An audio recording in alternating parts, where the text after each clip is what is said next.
Now that we've built a basic workflow in ComfyUI, we're going to push it a bit further in this lesson.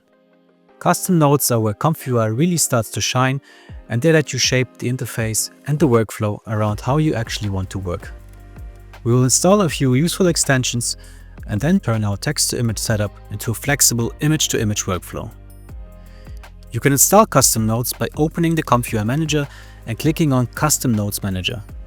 Inside, you'll see a list of community-created custom nodes that have been reviewed and approved by the ComfyUI team. These can be anything from nodeless extensions like the ComfyUI Manager itself, to single nodes, or even large node packs that contain many different nodes. The list is sorted by popularity, and for each entry you can see a short description, the author, the last update, and the current version. If the extension is a node pack, you'll also see how many nodes it includes, and you can inspect them by clicking on that number. Clicking on the node's name will take you directly to its GitHub repository, where the creator usually provides more details and usage examples. Let's install our first node pack. Search for rgthree and click the install button. After a short processing time, you'll be prompted to restart ComfyUI, so go ahead and press the restart button.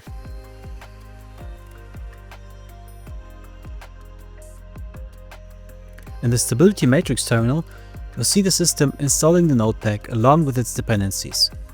Once that's finished, ComfyUI will start up again and the nodes will be ready to use. If you go back to the ComfyUI Manager now, you'll notice that the buttons for that node pack have changed. Instead of install, you now have the options to update the node if a new version is available, disable it temporarily, or uninstall it completely if you no longer need it. Before moving on, let's take a quick look at the buttons at the bottom of the manager. The Used in Workflow button filters the list to show only the nodes currently used in your open workflow. Check Missing shows all the nodes that needs to be installed to run the workflow properly. Check Update scans your entire node list for available updates, and Install via Git URL lets you install a node that isn't listed in the official node manager. Be careful with this option though. Unchecked nodes can potentially contain malware and compromise your system. Now that we've installed our first node pack, let's see what it added to our node library. You can double-click on the canvas, click the filter icon, and select rgthree as the source to show only nodes from that pack. Alternatively, you can open the Nodes panel from the sidebar and search for rg3 there. We'll be using one of these nodes later in our image-to-image workflow. Before that, let's install two more useful custom nodes. Head back to the Custom Nodes Manager and search for Crystools, spelled with a C. Install it and follow the same procedure as before. This adds a resource bar to your interface, which is very helpful for monitoring RAM and VRAM usage and knowing when it's a good idea to clear their cache.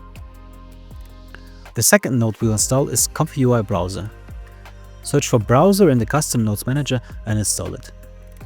This adds a new icon at the top of your workflow menu, and clicking it opens the file browser that shows all your generated images and videos. You can preview your outputs and even load the workflow they were created with in a single click. And this highlights one of ComfyUI's most useful features. Every workflow is embedded directly into the images and videos you generate.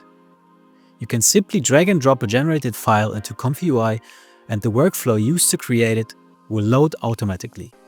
This also makes sharing workflows incredibly easy. When you import an image or workflow you downloaded from somewhere else, you'll often see a list of missing custom nodes. That's because ComfyUI setups are highly individual and everyone tends to use different selections of custom nodes. Missing nodes will be highlighted in red in your workflow. To fix this, open the ComfyUI Manager and click Install Missing Custom Nodes. You'll see a filtered list of all required node packs. Just check them all, click Install, and after a restart, everything should be ready to use. Now let's convert our text-to-image workflow from the last video into an image-to-image workflow. Start by opening an image you generated previously, and since the workflow is embedded, it should load automatically. At the moment, our workflow uses an empty latent as the base canvas. We're going to replace that with an image input. double-click on the canvas, search for Load Image, and add the node. Use it to load an image you want to use as your base. If you remember what's happening under the hood during image generation, you'll know that you can't feed an image directly into the case sampler. The case sampler expects latent data, not pixel data. So first, we need to convert the image into a latent representation the model understands. To do that, add a VAE Encode node from the search menu. Connect the image output from the Load Image node to the pixel input in the VAE Encode node. Next, connect the VAE output from our Load Checkpoint node with the VAE input. And finally, the latent output of the node with the case sampler's latent image input. The image size will now define our canvas size. To get a bit more control over that size, we'll add another node to resize the image before encoding it. Search for Image Scale to Total Pixels and place it between the Load Image node and the VAE encoder. This lets you upscale or downscale the image based on total pixel count while keeping the original aspect ratio.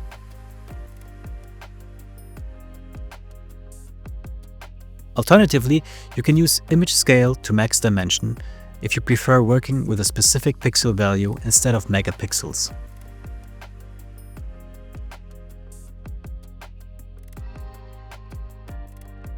With the image input set up, we can now control how much influence it has over the final result. This is where the denoising value comes into play. As mentioned briefly in the last video, denoising is the key parameter for image-to-image workflows. The denoising value ranges from 0 to 1, and a value of 0 means the original image stays exactly the same. The value of 1 mostly ignores the input image and generates an image closely based on the prompt.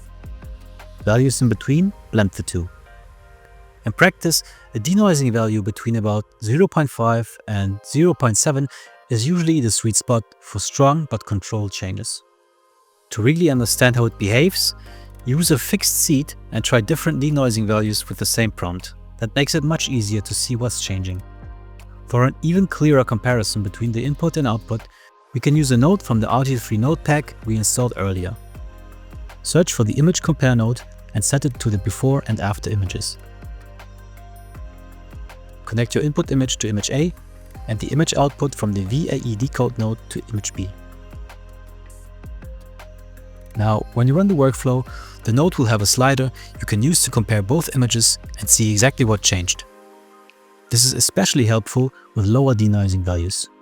And that's about it for this lesson. Have fun exploring custom nodes and experimenting with input images.